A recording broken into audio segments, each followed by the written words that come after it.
Pakistani father and सन तो reaction. कैसे हैं आप सब? मेरा नाम आजाद है। मेरा नाम नदीम। यार भाई आज हम रिएक्ट करने वाले हैं बड़े मजेदार वीडियो पर। भाई साहब, how Muslim celebrate festivals in India versus how Muslim celebrate festivals in Pakistan. मतलब क्या आखिर दोनों देशों में आज़ादी किसको दी गई अपने फेस्टिवल सेलिब्रेट करने पे? या तो हिंदुस्तान में या तो पाकिस्तान में। आज देखेंगे मुसलमानों की ओरिजिनल आज़ादी किस देश में। बिल्कुल वीडियो तो देखते हैं। कायद आज़म ने तो हमें भाई साहब ये चूना करा के हमें तो देश अलग करा दिया, लेकिन इस चूने जैसे देश में कुछ है नहीं। तो वॉच करते हैं भाई, काउंट ऑन करते हैं स्टार्ट। हेलो भाई लोग, मैं हूँ फैक्ट भाई और आज तक आपने इंडिया वर्सेस पाकिस्तान कई बार देखा होगा, लेकिन आज फैक्ट भाई आपको दिखाएगा Indian Muslim versus Pakistani Muslim. Economic crisis is hitting its poorest hardest. Inflation is at a 50-year high and food has become unaffordable for millions. एक टाइम का भी खाना खा लेना तो गलत ना वो भी हमारे लिए बहुत मुश्किल। एक टाइम बनाते हैं तो 2 दिन निकालते हैं, जैसे आज बनाइए ना फिर परसों बनानी है। 7 दशक पहले सदियों से एक रह चुके हिंदुस्तान के 2 टुकड़े हुए, एक इंडिया और दूसरा पाकिस्तान। वो पाकिस्तान जो बना ही इसलिए था क्योंकि मोहम्मद जिन्ना के हिसाब से मुस्लिम्स को इंडिया में ना तो उनकी आजादी मिल रही थी, ना उनका हक और ना ही आगे बढ़ने की उम्मीद। पर क्या आज पाकिस्तानी मुस्लिम्स के पास ये सब कुछ है? क्योंकि सिर्फ पिछले 1.5 साल में 9 से 10 लाख पाकिस्तानी बेहतर जिंदगी पाने के लिए पाकिस्तान छोड़ चुके हैं, और इसकी वजह खुद पाकिस्तान, जहाँ अब 2 वक्त की रोटी पाने के लिए लोग कुछ भी कर गुजरने को तैयार हैं। वक्त और हालात ऐसे हो गए कि काम 2 टके का नहीं है, मजदूर बंदा क्या करे? डेली वर्क है करने वाले, उनका क्या बनेगा? इस बारे में कोई हुकूमत सोच रही है? अगर सोच रही है तो जवाब दे। आज पाकिस्तान में 1 किलो आटे की कीमत 200 पाकिस्तानी रुपए पर केजी छूने को तैयार है, पर वहीं इंडियन मुस्लिम्स के लिए ये कीमत 30 से 40 रुपए है। हालांकि इंडिया और पाकिस्तान के मुस्लिम्स को सिर्फ इस एक तराजू में तोला नहीं जा सकता, इसलिए बिना देरी आगे बढ़ते हैं और जानते हैं इस सब पर जनता की राय। ए करंट सिचुएशन। इंडिया के मुसलमान इस टाइम किस हालत में? वो हमसे वो बेहतर है, तो बात सच है। वो हमसे बेहतर है। पाकिस्तानी आवाम पाकिस्तान के मौजूदा हालातों से इतनी परेशान हो चुकी है कि उन्हें इंडिया में रहने वाले मुस्लिम्स की जिंदगी बेहतर मालूम हो रही है, और ये सिर्फ किसी एक का नहीं, कई लोगों का कहना है। यहाँ के उनमें डिफरेंस, तो मैं ये डिफरेंस महसूस करता हूँ कि उनके पास ज्यादा फ्रीडम है। वहाँ पे फ्रीडम ऑफ स्पीच है, ठीक है। इधर तो वो तो चलो हिंदू मुस्लिम का मसला है ना, इधर हमें मुसलमानों का अपना ही मुल्क है और अपनी हुक्मरान हमें इतना खुल के बोलने नहीं देते। ये वही मुसलमान भाई हैं जो कुछ हफ्तों पहले तक इंडिया के मुसलमानों की मदद करना चाहते थे। हालात वहाँ के मुसलमान के भी अच्छे नहीं है कि मुसलमानों की कोई भी डोमिनेंस आती है तो वो उस चीज को एक्सेप्ट नहीं कर पाते, उसके ऊपर मुसलमानों के बस जुल्म करते हैं। जिन्हें ये लगता था कि इंडिया वाले मुसलमानों पर जुल्म ढा रहे हैं, पर उन्हें खुद इंडियन मुसलमानों ने करारा जवाब दिया। ये 300 रुपए के करीब को डॉलर छू रहा है उनकी करेंसी में, और अगर ये 300 को पार कर गया तो श्रीलंका से बदतर हालत पाकिस्तान उस देश की। पाकिस्तान के लोग कहते हैं भारत का मुसलमान सुरक्षित नहीं। भारत का मुसलमान सुरक्षित भी है, वो बहुत अच्छा खुशहाल भी है। और बताया कि उन्हें हिंदुस्तानी मुसलमान होने का गर्व है, जिसके लिए कई लोगों ने इंडिया की गवर्नमेंट को सराहा भी। भारत एक ऐसा देश है, चाहे जो भी फील्ड हो, कला, फिल्म या एजुकेशन, तो उनके लिए बहुत से मौके और अवसर हैं। और मोदी जी जितना अच्छा काम कर रहे हैं, इंडिया का नाम रोशन कर रहे हैं, मुस्लिम महिलाओं के लिए उन्होंने बहुत काम किया। वहीं अगर आप पाकिस्तान के मुसलमानों को देखो तो उन्होंने अपने हालातों के लिए न सिर्फ पाकिस्तान की अथॉरिटीज पर सवाल उठाए। कुकिंग ऑयल है वो 150 रुपए है, फ्यूल पेट्रोल की बात करें वो वहाँ 70, 80, 110 वहाँ पे पेट्रोल है, पर इंडिया के पीएम की तारीफ भी कर डाली। मोदी वहाँ बहुत ज्यादा स्ट्रॉन्ग है, उसकी वजह ये है, सियासत कह लें या उसका शऊर कह लें या अवाम दोस्ती कह लें, वो अवाम के लिए काम करता है। हमें मोदी मिल जाए, हमें तो नहीं नवाज शरीफ चाहिए, ना बेनजीर चाहिए, ना हमें इमरान खान चाहिए। उन्होंने ये नहीं देखा कि वो किस देश के हैं, किस धर्म से हैं, उन्होंने सिर्फ हमारे गवर्नमेंट के काम को देखा। B religious aspect. अब रिलीजन, धर्म, मजहब हर एक को प्यारा होता है। इन्हीं रिलीजन को समझने के लिए त्योहार बनाए जाते हैं। भले इंडियन मुस्लिम पाकिस्तानी मुस्लिम से ज्यादा त्योहार मनाते हैं, फिर भी मुस्लिम्स के लिए ईद एक इमोशन है, फिर चाहे वो इंडियन मुस्लिम्स हो या पाकिस्तानी मुस्लिम्स। इस्लाम के 5 तख्तों में से सोम यानी फास्टिंग रमजान को दर्शाता है, जिसमें कुरान पढ़कर फास्टिंग की शुरुआत होती है। अब दोनों देशों में रोजा खोलने का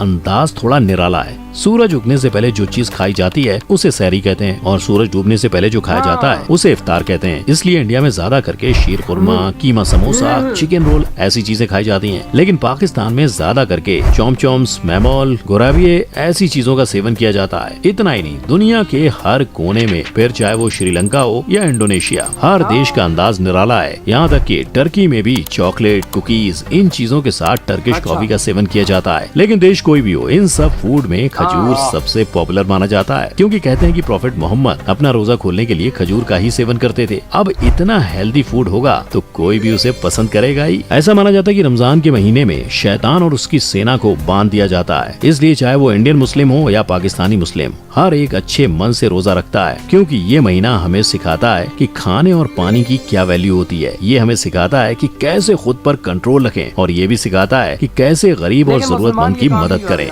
लेकिन जब पाकिस्तान में खाना ही नहीं होगा तो लोग कैसे इफ्तार पार्टी बनाएंगे। देखिए, जिस रोजे को खोलने के लिए खजूर लगते हैं, वही खजूर पाकिस्तान में इंडिया से 3 गुना ज्यादा भाव में मिल रहे हैं। पाकिस्तान से आई खबरों के मुताबिक पूरे पाकिस्तान में फूड शॉर्टेज है। हालातों को काबू में लाने के लिए जब पाकिस्तानी गवर्नमेंट से लोगों को फ्री राशन बांटा गया तो राशन पाने के लिए लोग एक दूसरे को कुचलते हुए राशन के लिए दौड़े, जिससे एक साथ 20 लोगों की जान चली गई। जहां एक तरफ इंडिया में ईद का जश्न धूमधाम से मनाया जाएगा, वहीं दूसरी तरफ पाकिस्तान के वासियों को इफ्तार का खाना भी शायद ही नसीब होगा। मुस्लिम मान्यताओं के मुताबिक ईद में मांगी दुआ जरूर सुनी जाती है, तो आप भी वहाँ की जनता के लिए दुआ कर सकते हैं। इकोनॉमिक एस्पेक्ट, और लकीली इंडियन मुस्लिम्स हो या पाकिस्तानी मुस्लिम्स, दोनों देशों में कुछ ऐसे कामयाब लोग हैं जिन्होंने न सिर्फ दुनिया के बिलियनियर्स में अपना नाम जोड़ा है, पर वो अपने देश के लिए हर मुश्किल में खड़े रहते हैं। इंडियन मुस्लिम्स में ऐसे कई नाम हैं, तो पाकिस्तानी मुस्लिम्स में ऐसे। पर अगर दोनों देशों के मुस्लिम्स की पर कैपिटा इनकम देखें तो 2017 में इंडियन मुस्लिम्स की एनुअल पर कैपिटा इनकम 4,50,000 से ज्यादा थी और पाकिस्तानी मुस्लिम्स की 3,50,000 से ज्यादा। यानी साफ है कि पाकिस्तानी मुस्लिम्स की per capita income Indian Muslim से कम थी। और करंट सिचुएशन ऐसी है कि उनकी इनकम तो ज्यादा बढ़ी नहीं, पर पाकिस्तान में इन्फ्लेशन का मार्क 46.65% पहुँच गया है। बोले तो जहाँ $1 82.06 इंडियन रुपीज है, वहीं पाकिस्तान में $1 282.19 पाकिस्तानी रुपी। पाकिस्तान में इतनी महंगाई है कि रोजमर्रा की चीजें खरीदना भी आम लोगों के लिए मुश्किल हो गया है, क्योंकि दूध वहाँ 210 पाकिस्तानी रुपी पर लीटर बिक रहा है। चिकन के भाव 300 से 900 पाकिस्तानी रुपीज पर केजी हो गए, और 2 वक्त की रोटी का आटा 160 पाकिस्तानी रुपीज पर केजी हो गया है। लोगों के पास ना पैसे हैं और ना खाने को खाना, जिसके चलते पाकिस्तानी अथॉरिटीज ने गरीब जनता के लिए फ्री राशन पहुँचाने का काम भी शुरू किया है। पर फ्री राशन पाने के लिए लोग भीड़ में एक दूसरे को कुचलने के लिए भी तैयार हैं, जिसके चलते अब तक कईयों ने अपनी जान खो दी है। खाने के अलावा दूसरे बेसिक नीड्स की बात करें तो फ्यूल और इलेक्ट्रिसिटी मिलने में भी लोगों को दिक्कत आ रही है। पेट्रोल के भाव वहाँ 300 पाकिस्तानी रुपीज को छूने वाला है, और जनवरी में पाकिस्तान के 22 करोड़ लोगों के घर से बिजली गायब थी। यानी अगर हम पाकिस्तान के मुस्लिम्स को इकोनॉमिक और बेसिक नीड के एस्पेक्ट पर जज करें तो इंडियन मुस्लिम्स उनसे कहीं बेहतर हालात में हैं। पर अब वक्त है इंडियन मुस्लिम्स और पाकिस्तानी मुस्लिम्स को एम्प्लॉयमेंट के बेसिस पर कंपेयर करने का। D, education and employment. अब बात करते हैं एम्प्लॉयमेंट की, तो पाकिस्तान का एम्प्लॉयमेंट रेट 65% है और इंडियन मुस्लिम्स का सिर्फ 33%। भले इंडियन मुस्लिम्स एम्प्लॉयमेंट के मामले में बहुत पीछे हैं, पर रिकॉर्ड उठा के देख लें तो ये रेट धीरे धीरे बढ़ते ही जा रहा है। और इंडिया में बढ़ती हुई इन्हीं अपॉर्चुनिटीज के लिए लोग इंडिया में आकर बस जाते हैं, पर कुछ इंडिया आकर भी बस नहीं पाते हैं, और कुछ लोग ऐसे भी हैं जो बाकी रीजन से इंडिया से पाकिस्तान आते हैं। खैर, इंडियन मुस्लिम्स के आगे बढ़ने की मेजर वजह कहीं ना कहीं उनकी एजुकेशन है। अगर हम पाकिस्तान का एजुकेशन सिस्टम देखें, अब तक उसमें आपको एजुकेशन और इस्लामिक धर्म का मिश्रण दिखाई देगा, पर अब खुद पाकिस्तानी यूथ अपने इस्लामिक फंडामेंटलिज्म को अपनी एकेडमिक एजुकेशन को अलग करना चाहता है। अगर आप इंडिया को देखो तो आज इंडिया में यही होता है। इसलिए भले पाकिस्तान का एम्प्लॉयमेंट रेट हमसे ज्यादा हो, लेकिन हमने उन्हें लिटरेसी रेट के मामले में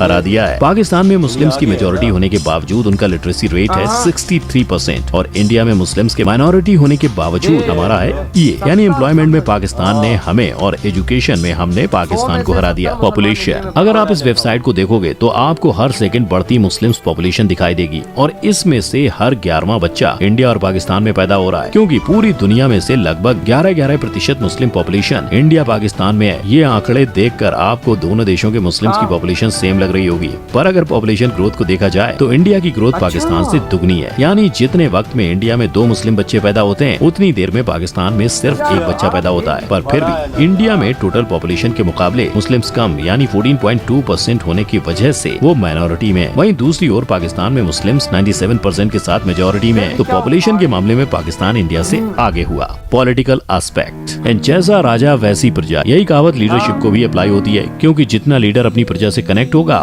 उतनी ही देश में राजनीतिक स्थिरता आ जाती है। यही कॉन्सेप्ट पॉलिटिकल स्टेबिलिटी को दर्शाता है, और इसी वजह से पाकिस्तान के फाउंडर मोहम्मद अली जिन्ना के डेथ के बाद पाकिस्तान की गवर्नमेंट और भी ज्यादा हिल गई। 11 साल में 7 प्राइम मिनिस्टर बदल गए, मतलब उनके बाद किसी भी पीएम ने 5 साल तक सरकार नहीं चलाई। इन सब रीजंस की वजह से 1954 आते आते लोगों का पॉलिटिकल पार्टी से भरोसा टूट चुका था, और उससे भी बड़ी बात ये थी कि डॉक्ट्रिन ऑफ नेसेसिटी का यूज करके पहली बार वहाँ की आर्मी ने पीएम की कुर्सी हड़प ली थी और ऐसा पाकिस्तान में कई बार होने से सरकार आज तक अपनी आवाम से कनेक्ट नहीं कर पाई है। दूसरी तरफ हम इंडिया की बात करें तो इंडिया की गवर्नमेंट शुरुआत से काफी स्टेबल रह चुकी है, जिसमें शुरुआत के 16 सालों तक राजनीति की स्थिरता लाने का काम नेहरू जी ने किया था। इतना ही नहीं, भारत में मुस्लिम्स को भी ऐतिहासिक रूप से सरकार और राजनीति में जगह दी गई और इस काम में मुस्लिम प्रेसिडेंट भी अपना जीवन देकर इंडिया को आगे ले आए हैं। अगर अभी की बात करें तो 2019 इलेक्शन के बाद से 5% ऑफ इंडियन एमपीज मुस्लिम्स रह चुके हैं, जो 15% ऑफ इंडियन मुस्लिम माइनॉरिटी को रिप्रेजेंट करते हैं। तो जाहिर सी बात है इस राजनीति के कंपैरिजन में इंडिया हमेशा से ही आगे रहा है। एंड भाई लोग,